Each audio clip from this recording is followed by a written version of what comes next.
Please welcome João Pedro Rodrigues.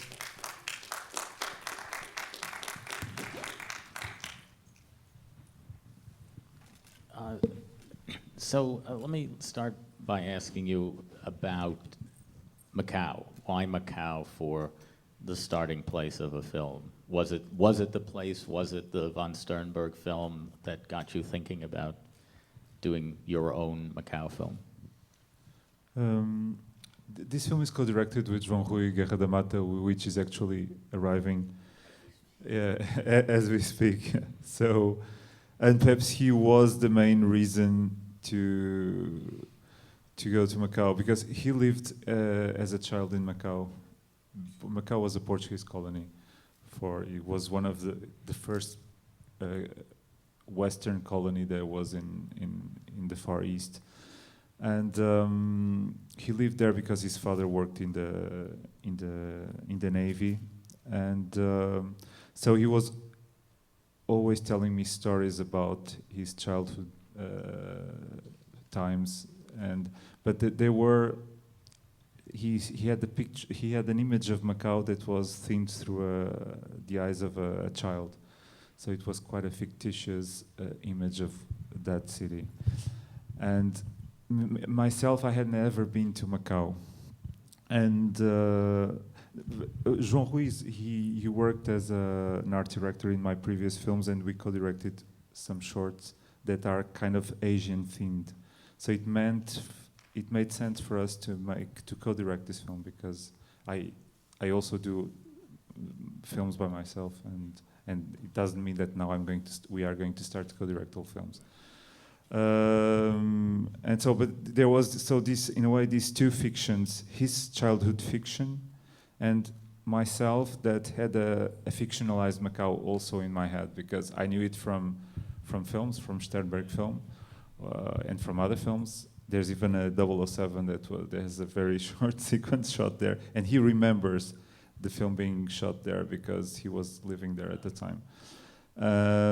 And from literature, and also because it's a Portuguese, it was a Portuguese territory that now is no more. And so the idea came from these, and the film started as a documentary, and it evolved while we were there, because we were there for 6 months on total, not just once. We were 3 times there during the last 3 years.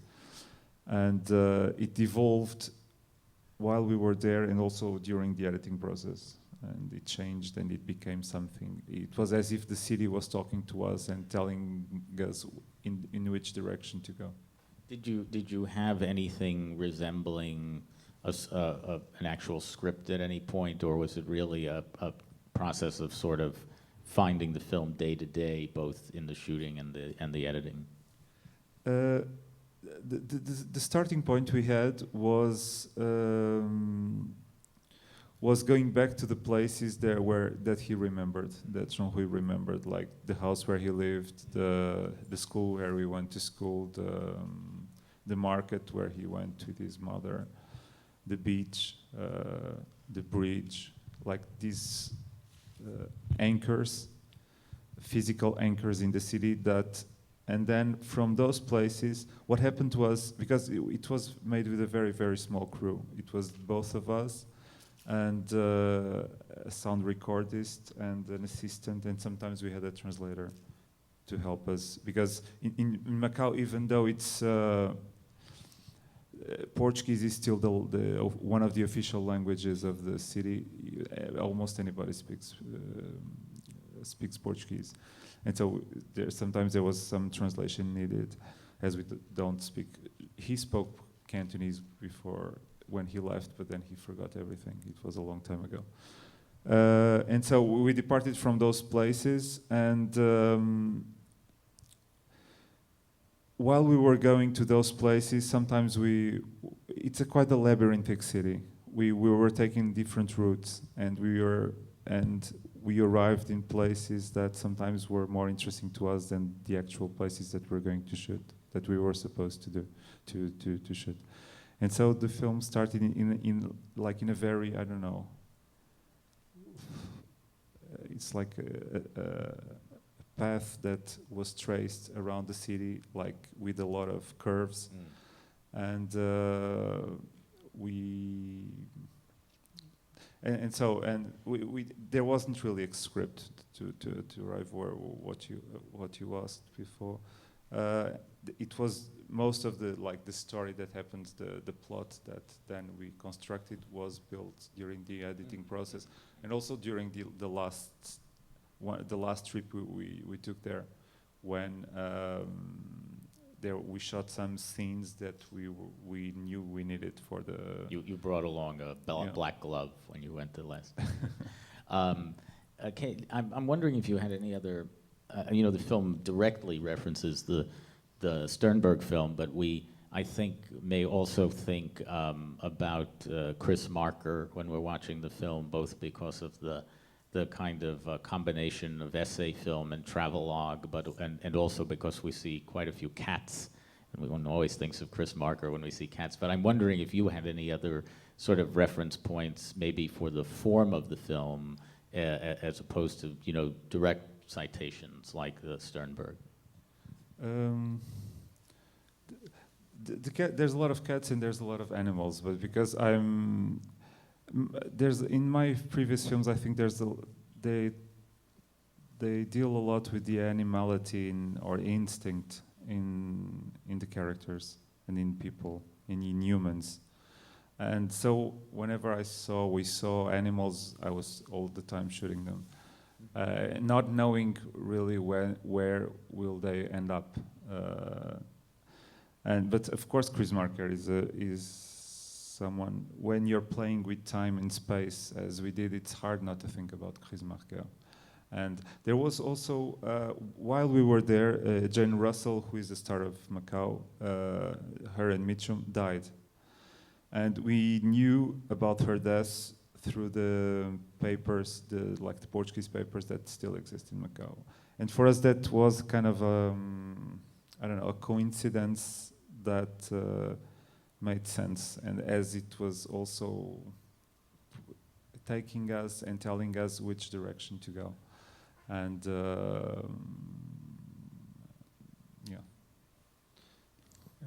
Take some questions. Yes, here in the front.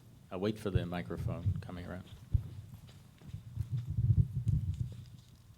Thank you.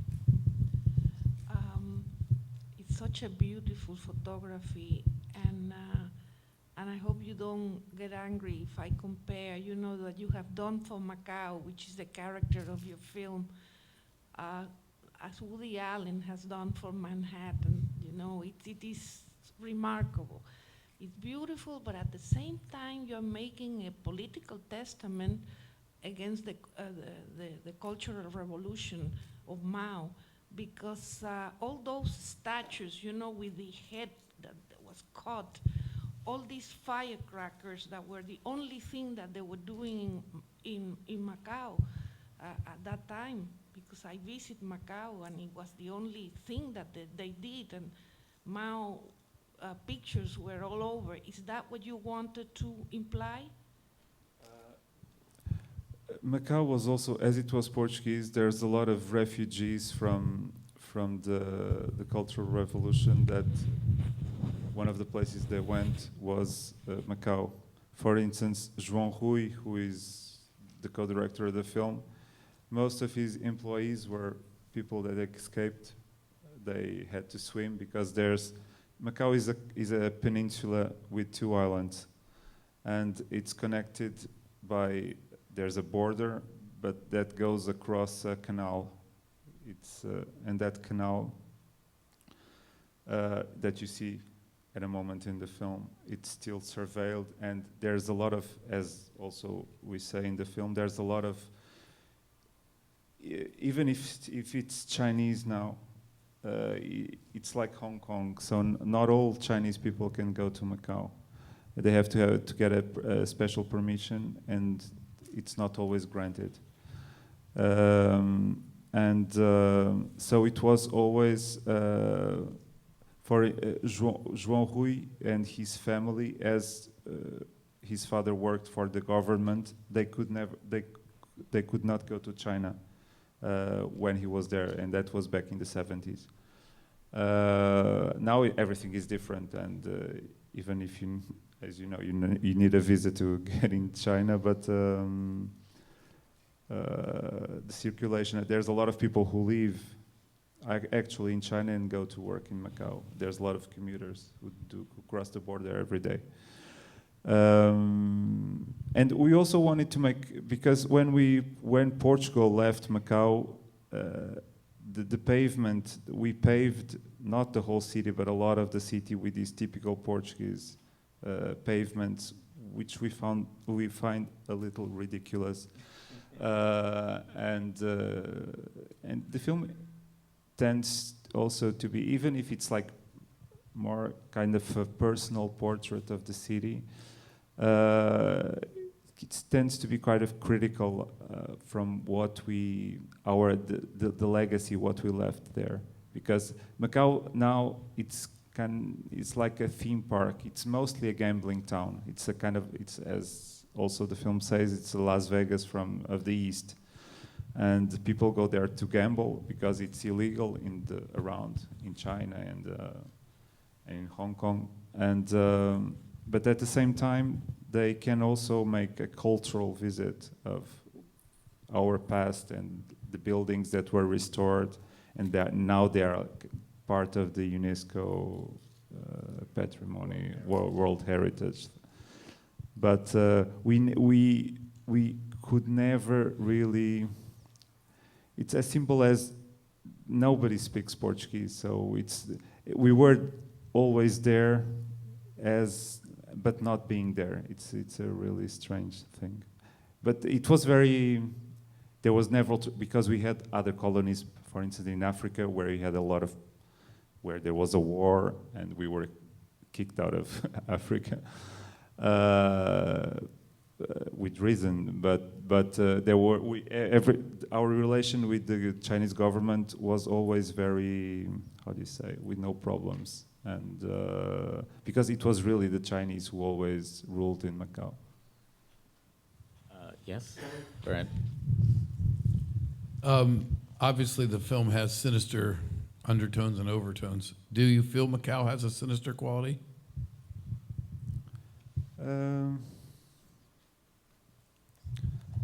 I don't know, sinister, perhaps mysterious.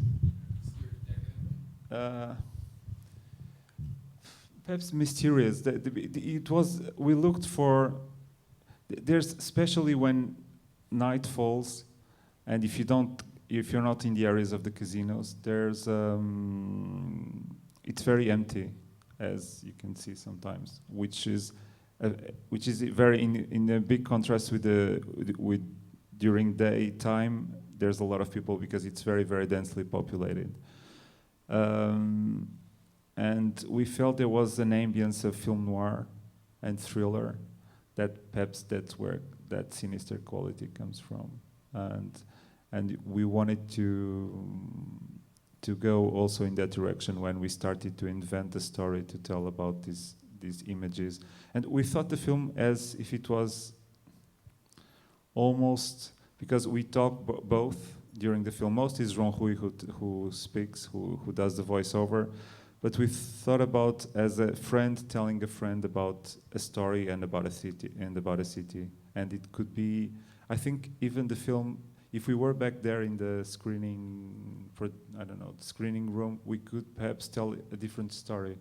And even each time the film was screened, because not always the images are connected with what we're saying.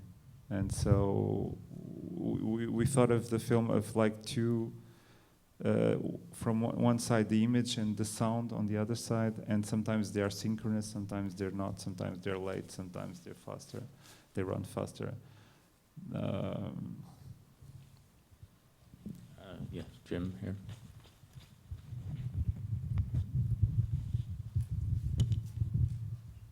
Another beautiful movie. Another beautiful movie. Thank you. I experienced it as an elegy, full of nostalgia, with a very subtle, violent undertone, not sinister but violent, but always cutting away visually from that kind of moment. In the beginning, in that building, which I'd like you to tell me about, that with all the steps going up and the feet, we rarely ever, what that building is, we rarely ever see a person. We hear them talked about, but they're not present. What's present is the landscape, the architecture, and the human interaction. So is that Buddhist text that you quote about 2012 relevant to how I look at this film or not?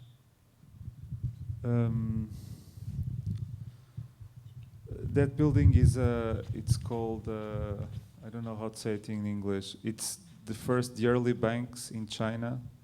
That's the safe. So everything was stored inside of these buildings were like squares, like towers, with very small windows. It's like for me, it reminds me like a medieval castle also.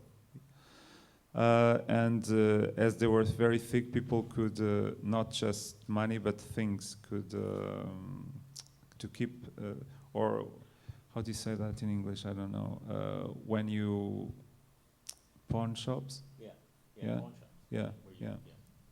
So it also worked as a pawn shop, so people could leave their valuable thing there, and you could get money from that.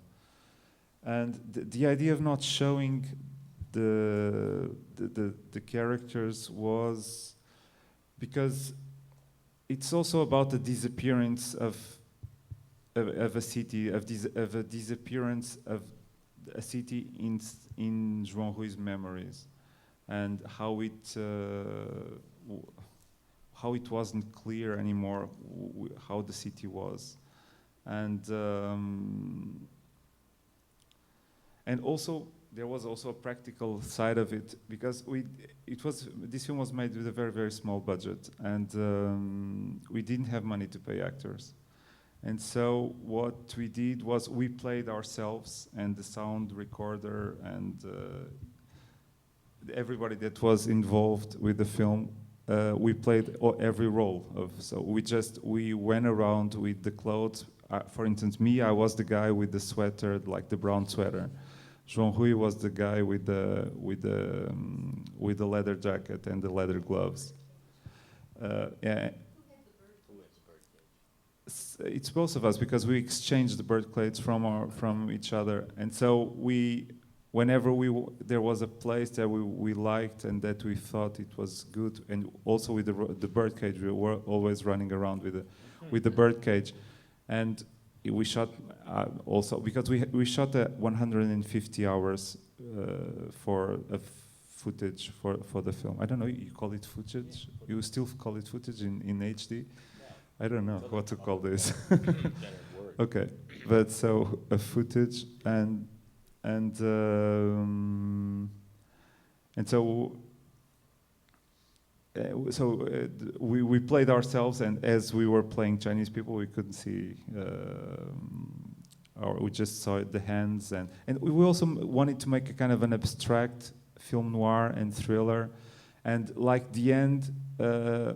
Like the apocalyptical ending, for us, it plays also a little bit with catastrophe movies but we wanted to make a homemade catastrophe movie, very low budget, because catastrophe movies have like buildings running around and whatever, and special effects, and we wanted to make a homemade with very simple images, but at the same time